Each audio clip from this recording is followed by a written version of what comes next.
नमस्कार दोस्तों, आप सभी का अभिनंदन और बहुत बहुत स्वागत है आपके अपने YouTube चैनल देवेंद्र क्लासेस में। उम्मीद है कि शानदार और मस्त होंगे। चर्चा करेंगे एक अंतर्राष्ट्रीय स्पेशल खबर पर, जो इस समय खाड़ी जो है मध्य पूर्व का जो इलाका है एशिया महाद्वीप में, वहाँ इस समय टेंशन है। और टेंशन सबसे ज़्यादा दो तीन मुल्कों में सबसे ज़्यादा है। उसमें एक पैलेस्टीन यानी कि फ़लस्तीन है, दूसरा इजराइल है, तीसरा लेबनान है। इन देशों में सबसे ज़्यादा इस समय युद्ध की आशंका है और बहुत बड़े युद्ध की आशंका है। तो कल रात्रि को यानी कि 1 अक्टूबर की बात की कर रहे हैं, 1 अक्टूबर की रात्रि को ईरान के द्वारा तकरीबन 180 से 200 बैलिस्टिक मिसाइलों के द्वारा इजराइल के ऊपर हमला कर दिया गया है। इजराइल के कौन से शहर पर हमला किया गया है? यहाँ से इजराइल की सरकार ऑपरेट होती है, यानी कि इजराइल की सरकार चलती है। वैसे इजराइल की जो राजधानी है वो जेरूसलम है, लेकिन इजराइल की जो सरकार चलती है, सरकार के कामकाज होते हैं वो तेल अवीव नामक शहर से होते हैं। कौन से होते हैं? तेल अवीव। तो सबसे ज्यादा जो हमला किया गया है वो कहां से किया गया बेटा? तेल अवीव पे। तो आप देख ही रहे हैं इजराइल पर ईरान का भयानक हमला। और ये हमला क्यों हुआ है, इसके पीछे क्या है, वो भी मैं आपको बता देता हूं, तो आप समझिएगा पूरी कंडीशन को। तो सबसे पहले ये देखिएगा, ये मानचित्र है आपके सामने। ये दो मानचित्र हैं, ये एशिया का मानचित्र है, एशिया महाद्वीप का, और ये इजराइल का मानचित्र है। ठीक है, देखिए मिडिल ईस्ट का पार्ट बोलते हैं इसको। क्या बोलते हैं? मिडिल ईस्ट का पार्ट। यहाँ पर जो देश स्थित है बेटा, इनको मिडिल ईस्ट, इससे आपको जानकारी भी होगी। अंतरराष्ट्रीय प्रश्न जो आते हैं पेपरों में, वहां से भी उनको सॉल्व कर सकेंगे। तो मिडिल ईस्ट का इलाका कहते हैं। तो मिडिल ईस्ट में ये देश आपको दिख रहा है, क्या नाम है इसका? ईरान। ईरान का पड़ोसी कौन सा देश है? ये इराक है। इराक के ऊपर कौन सा? लेबनान है। और लेबनान के ऊपर उत्तर में कौन सा? सीरिया है। यहाँ अजरबैजान है, अजरबैजान अर्मेनिया है, जॉर्जिया। इन देशों के बारे में चर्चा नहीं कर रहे हैं हम, ईरान को समझेंगे सिर्फ। ईरान मिडिल ईस्ट यानी कि मध्य पूर्व का एक देश है, शक्तिशाली देश है। मध्य पूर्व में ईरान की सबसे शक्तिशाली सेना मानी जाती है। आर्मी की बात करें तो, मिलिट्री की बात करें, ईरान की राजधानी तेहरान है। और इसके जो शासक इस समय जो मुख्य कमांडर के तौर पर जाने जाते हैं या उनके बारे में पढ़ा जाता है, वो अली खामनेई करके इनका नाम है। क्या नाम है? अली खामनेई। और पिछले दिनों मई 2024 में आपने सुना होगा कि वहां के एक राष्ट्रपति थे, रईसी करके, इब्राहिम रईसी, उनका निधन भी हो गया था हेलीकॉप्टर दुर्घटना में। तब से चर्चा में आप अंतर्राष्ट्रीय खबरों को सुन रहे होंगे। तो कल रात यानी कि 1 अक्टूबर को मध्य पूर्व में स्थित ईरान नामक देश ने कहां पर हमला कर दिया है? ईरान ने बेटा जो हमला किया है वो हमला यहां तक हमला किया है।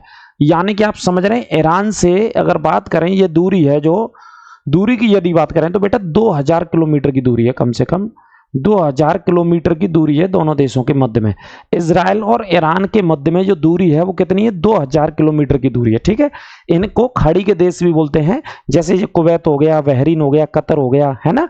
ये गुल्फ ऑफ अकावा की खाड़ी है, और यहाँ पे ये स्वेज नहर है, और आप जानते हैं भूमध्य सागर और लाल सागर। ये कौन सा है? यहाँ पे लाल सागर है। और इस तरफ कौन सा? भूमध्य सागर, जिससे इजराइल सीमा बनाता है। जिससे कौन सा देश सीमा बनाता है? इजराइल।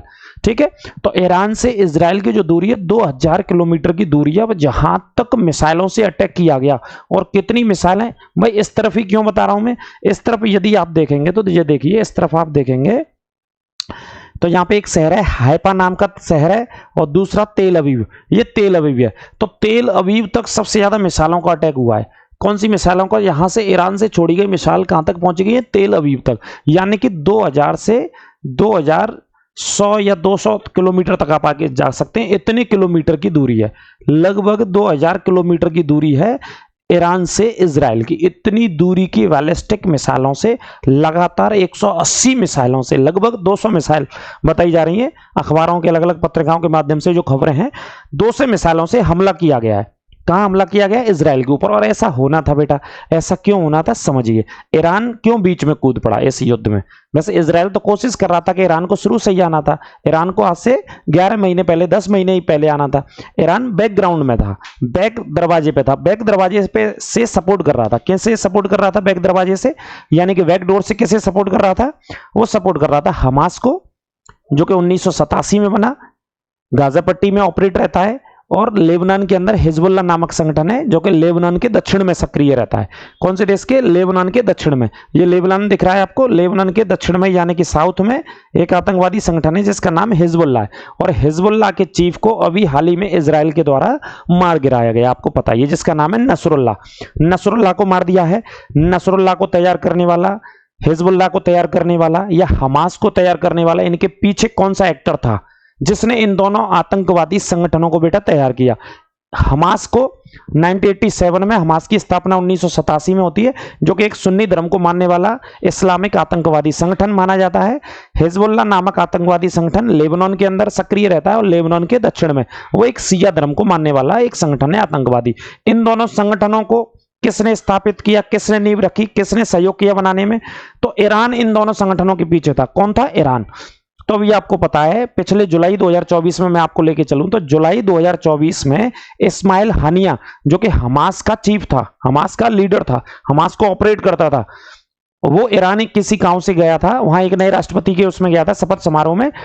तो घर में घुस करके उसके होटल में मोसाद ने, जो सुरक्षा एजेंसी है इजराइल की, बहुत ताकतवर, बहुत खतरनाक, चुन चुन करके अपने टारगेट्स को खत्म करती है, एलिमिनेट करती है, उन्होंने 2 महीने पहले ही बॉम्ब लगा दिया था उस कमरे में जिस कमरे में इस्माइल हानिया रुकने वाला था।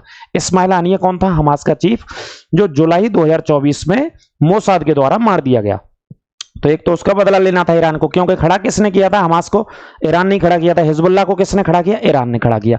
इस वजह से ईरान के ऊपर बहुत ज्यादा प्रेशर था, बहुत ज्यादा दबाव था कि भाई अब तो कुछ ना कुछ जवाब देना पड़ेगा, हमला करना पड़ेगा इजराइल के ऊपर। तो इस चक्कर में आप समझ गए होंगे ईरान ने हमला किया किसके ऊपर? इजराइल के। और तेल अवीव, क्योंकि यहां से सरकार चलती है, तेल अवीव के बगल में आप देख रहे हैं साइड में वेस्ट बैंक है, यहां से सरकार चलती है और इस साइड में भूमध्य सागर की सीमा लगती है। इस वजह से लगभग 200 बैलिस्टिक मिसाइल, कितनी है? लगभग 200 बैलिस्टिक मिसाइलों से बेटा हमला किया गया। मध्य पूर्व ईरान, ईरान की राजधानी तेहरान, लगभग 9 करोड़ की जनसंख्या ईरान की बात करें तो कितनी है? लगभग 9 करोड़ के आसपास। और इजराइल की बात करें तो 85 लाख से लगभग 1 करोड़ के आसपास लोग इजराइल में रहते हैं। अगर इन दोनों देशों की ये तुलना करें, आप इस बात को समझ पाए होंगे। और थोड़ा सा ये देखो, क्लियर कर देता हूं, 2000 किलोमीटर की दूरी पर यह हमला हुआ। ईरान की राजधानी तेहरान है, मध्य पूर्व का देश है, लगभग 9 करोड़ जनसंख्या है, 11 लाख के आसपास सैनिक हैं ईरान के भीतर, परमाणु बम भी है, लेकिन विश्व में कभी मानते नहीं कि हमारे पास परमाणु बम है। बहुत सारी कंट्री इस बात को सहमति नहीं देते। अब इजराइल जो करेगा, इजराइल का जो घातक जवाब हो सकता है, इजराइल कहां पर अटैक कर सकता है? इजराइल की बहुत ताकत है, बहुत टेक्नोलॉजी में आगे। इजराइल को बैक डोर से क्या, फ्रंट से आकर के अमेरिका सपोर्ट दे रहा है सारी चीजों से, ठीक है। तो तेल डिपो के ऊपर हमला हो सकता है इजराइल के ऊपर, ऊर्जा केंद्र जहां से लाइट का उत्पादन होता है, यहां मिलिट्री बेसेस होंगे ईरान के, वहां हमला कर सकता है इजराइल, हमला कर सकता है तेल डिपो पर, ऊर्जा केंद्रों पर, मिलिट्री बेसेस पर, ठीक है। 14वीं बड़ी आर्मी है पूरे विश्व की बात करें तो, लेकिन मध्य पूर्व की सबसे बड़ी सेना है ईरान के पास। मध्य पूर्व, मिडिल ईस्ट की सबसे बड़ी सेना है बेटा। इजराइल की बात करें तो इजराइल तेल अवीव से सरकार चलती है, वैसे राजधानी जेरूसलम है, हाइफा, जेरूसलम ये महत्वपूर्ण शहर है, इतनी जनसंख्या है, 339 लगभग लड़ाकू विमान है एयरफोर्स के। सैन्य क्षमता बहुत ज्यादा है, 7 गुना ज्यादा सैन्य क्षमता है ईरान से, 7 गुना ज्यादा सैन्य क्षमता है इजराइल की अगर बात करें तो। अमेरिका खुल करके सपोर्ट में है ना, ये आप समझ ही रहे हैं। बाकी के 6 लाख के आसपास, 6.5 लाख के आसपास जवान हैं। और परमाणु बम इजराइल भी रखता है, यानी कि दोनों देशों के पास परमाणु बम है। यदि युद्ध आगे गया, लड़ाई आगे बढ़ी खाड़ी के देशों में, इन देशों में, तो समस्या बहुत बड़ी खड़ी हो सकती है। अब देखिए, जैसे ईरान का जो रक्षा बजट है वो $7.4 मिलियन का है, इतना पैसा वो अपनी सेना पर खर्च करता है ईरान। मध्य पूर्व की सबसे बड़ी सेना भी रखता है ईरान। बैलिस्टिक मिसाइल सबसे ज्यादा घातक है बैलिस्टिक मिसाइल। ईरान और इराक का एक युद्ध हुआ था 1980 में, 1980 के दशक के आसपास, तब से कम दूरी की और ज्यादा दूरी की मिसाइलों को डेवलप करना शुरू कर दिया था। किसने?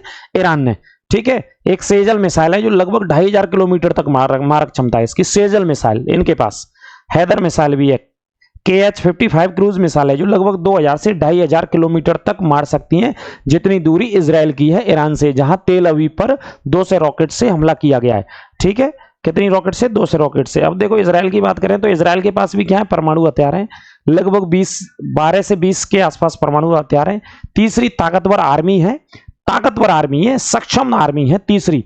6,34,000 सैनिक हैं, 7 गुना ज्यादा अपनी सेना पर पैसा खर्च करता है इजराइल, 7 गुना ज्यादा। किससे? ईरान से 7 गुना ज्यादा, सबसे ज्यादा पैसा खर्च करता है। आयरन डोम का नाम आपने सुना ही होगा। आयरन डोम एयर डिफेंस सिस्टम है इनका, एयर डिफेंस सिस्टम, यानी कि कोई मिसाइल से, जैसे ईरान ने हमला किया तो बहुत सारी मिसाइलों को ऊपर ही मार गिराया आयरन डोम ने, अपने लोगों को बचाया, अपने नागरिकों को बचाया। एयर डिफेंस सिस्टम बहुत शानदार, बहुत जानदार, बहुत ताकतवर है इनका। 1200 से अधिक तोपखाने भी हैं। एयरफोर्स 248 लड़ाकू जहाज इनके पास। नेवी, मोसाद जैसी दुनिया की ताकतवर एजेंसी है किसके पास? इजराइल के पास। अगर बात करें तो दोनों देशों के बारे में, अभी देखिए जो हमला हुआ है, हमले के बारे में बताऊं, 26/11 का जैसा हमारे पास हमला हुआ था, उसी 1 अक्टूबर की रात्रि को तेल अवीव नामक शहर में इस तरीके से हथियारबंद लोगों ने हमला कर दिया था। हथियारबंद लोगों ने भी हमला कर दिया था। किस पर हमला कर दिया हथियारबंद लोगों ने?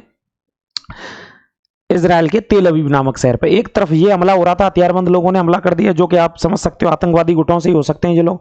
और दूसरी तरफ अगर बात करें तो ये देखो मिसाइलों के बारे में बताया गया है, ये लगातार मिसाइलों से अटैक हुआ, इतनी भारी भरकम मिसाइलों से अटैक किया गया। ये इजराइल का एरिया है, हाइफा तेल अवीव वाला क्षेत्र है। ये कौन सा? जेरूसलम और तेल अवीव वाला। तेल अवीव जो उसकी राजधानी चलती है, तेल अवीव वाला क्षेत्र बेटा, यहां पर इतनी मिसाइलों से अटैक किया गया। अब इसका घातक जवाब इजराइल दे सकता है, आज कल परसों कभी भी इसका ताकतवर जवाब इजराइल दे सकता है, और युद्ध एक बहुत बड़े लेवल पर जा सकता है खाड़ी के देशों से, क्योंकि अमेरिका उस तरफ समर्थन में खड़ा हुआ है। अमेरिका कहां खड़ा हुआ है? समर्थन में। देखो इस तरीके की मिसाइल है, ये मिसाइल आकर के जमीन में धस गई है, जमीन के नीचे आप देख सकते हो। इस तरीके की मिसाइलों से ईरान के द्वारा हमला किया गया है। इस तरीके की मिसाइलों से ईरान के द्वारा क्या किया गया बेटा? हमला किया गया है। किसके ऊपर? इजराइल के ऊपर हमला किया गया है ना। अब आप देख सकते हो इजराइल पूरी ताकत से अपनी एयरफोर्स के माध्यम से, अपनी आर्मी के माध्यम से, अपने टैंक्स के माध्यम से, अपनी सेना के माध्यम से हमला कर सकता है, पूरी ताकत से हमला कर सकता है। ठीक है। अब इजराइल ने किसको अभी हाल ही में एलिमिनेट किया है? लेबनान। लेबनान की राजधानी क्या है? बेरूत। आपने सुनी होगी। बेरूत के अंदर हेडक्वार्टर था। एक हेडक्वार्टर किसका था? हिजबुल्लाह नामक आतंकवादी संगठन का। हिजबुल्लाह नामक आतंकवादी संगठन का हेडक्वार्टर था, और इसमें इसका जो चीफ कौन था? नसरुल्लाह। नसरुल्लाह इसका चीफ था। ठीक है, नसरुल्लाह इसका चीफ था। तो नसरुल्लाह को खत्म किया किसने? 27 सितंबर को। 27 सितंबर 2024 को एक अटैक के द्वारा लेबनान की राजधानी बेरूत में अटैक किया इजराइल ने। हिजबुल्लाह के मोस्ट वांटेड या चीफ कह सकते हो एक तरीके से, नसरुल्लाह को खत्म किया। अब इसी के चलते बहुत बड़ा दबाव था ईरान के ऊपर, बहुत बड़ा दबाव था, क्योंकि इस्माइल हानिया को मार दिया मोसाद ने, इजराइल ने, और दूसरा इसे मार दिया। यानी कि दोनों आतंकवादी जो गुट थे, जो किसके द्वारा बनाए गए? ईरान के द्वारा। तो बहुत बड़ा दबाव ईरान के ऊपर था। इस वजह से ईरान ने हमला किया है, और उस पर लिखा है कि ये हमला बदले की भावना के रूप से हम बदला ले रहे हैं। इस्माइल हानिया की मौत का बदला ले रहे हैं जो हमास का चीफ था, और नसरुल्लाह की मौत का बदला ले रहे हैं जो हिजबुल्लाह का चीफ है। ऐसा कहा गया है। अली खामनेई जो वहां के सैन्य कमांडर हैं ईरान के, उनके द्वारा यह कहा गया है। अब इसका रिटेलिएट, इसका जवाब, इसका बहुत बड़ा घातक जवाब इजराइल के द्वारा हो सकता है, और यह युद्ध एक बहुत बड़े लेवल पर फैल सकता है, क्योंकि दोनों ही देशों के पास परमाणु हथियार हैं, वेपन्स है। 7 गुना ज्यादा सेना ताकत अपने बजट पे पैसा खर्च करता है। कौन? इजराइल। वैसे विश्व की तीसरे स्थान की सबसे ज्यादा ताकतवर आर्मी है, किसके पास? सेना है, किसके पास? इजराइल के पास। ठीक है, तो इस तरीके की स्थिति है। कौन सी स्थिति है? ये स्थिति है बेटा, ये स्थिति है यहाँ की। ईरान को इस वजह से अटैक किया है ईरान ने, किसके ऊपर? इजराइल के ऊपर। और वहां पर वैसे आयरन डोम ने बहुत सारी मिसाइलों को मार गिराया, लेकिन कुछ लोगों के मारे जाने की वहां पर जानकारी है इजराइल के भीतर। लेकिन इजराइल के रक्षा मंत्री गैलेंट करके उनका नाम है, उन्होंने अभी बयान दिया, अभी हाल ही में बयान उनका आया है, आज ही दोपहर या शाम तक उन्होंने बोला है या तो इजराइल रहेगा या फिर ईरान रहेगा। इस तरीके की धमकी उनके द्वारा दी गई। तो आप समझ सकते हैं कि यह युद्ध किस स्थान पर, किस मोड़ पर, किस जगह पर जाने वाला है, और अमेरिका उनके साथ स्टैंड करता है, इजराइल के साथ खड़ा हुआ है। बाकी ईरान के साथ कौन कौन होगा, यह देखने वाली बात होगी। आगे इसी तरीके की घटनाक्रम की वीडियो आपको समझा करके पूरा, जैसे कि आपके क्वेश्चंस बहुत सारे तैयार होंगे, भाई स्थिति कहां पे है, कौन सी जगह है, इजराइल की स्थिति कहां है, कौन से शहर पर ये अटैक किए गए, ये सारी कंडीशंस कभी ना कभी इंटरनेशनल, जो आप कोई भी एग्जाम वगैरह देते हो तो इंटरनेशनल के जो पॉइंट बनते हैं वो सभी एग्जाम्स में पूछ लिए जाते हैं। ठीक है, आगे कैसे घटनाक्रम होगा, कैसी स्थिति होगी, इस तरीके की वीडियो आपके लिए हम लाते रहेंगे। और अगली जो वीडियो होगी वो हूती विद्रोहियों के ऊपर लेकर के आएंगे। हूती का जन्म कब हुआ, हूती कहां पे रहते हैं, इनका काम क्या है, किस तरीके से पैसे की उगाई करते हैं, कौन इनको हथियार देता है, कौन सपोर्ट करता है, कैसे जन्म हुआ हूती विद्रोहियों का, है ना। इनके ऊपर भी इजराइल ने अभी कल ही या परसों अटैक किया था। लाल सागर में जो सक्रिय रहते हैं सबसे ज्यादा, इनको यमन सपोर्ट करता है हूती विद्रोहियों को। ठीक है, तो अगली वीडियो में मिलेंगे। ये वीडियो कैसी लगी कमेंट करके बस बताएं। सभी को नमस्कार, राधे राधे।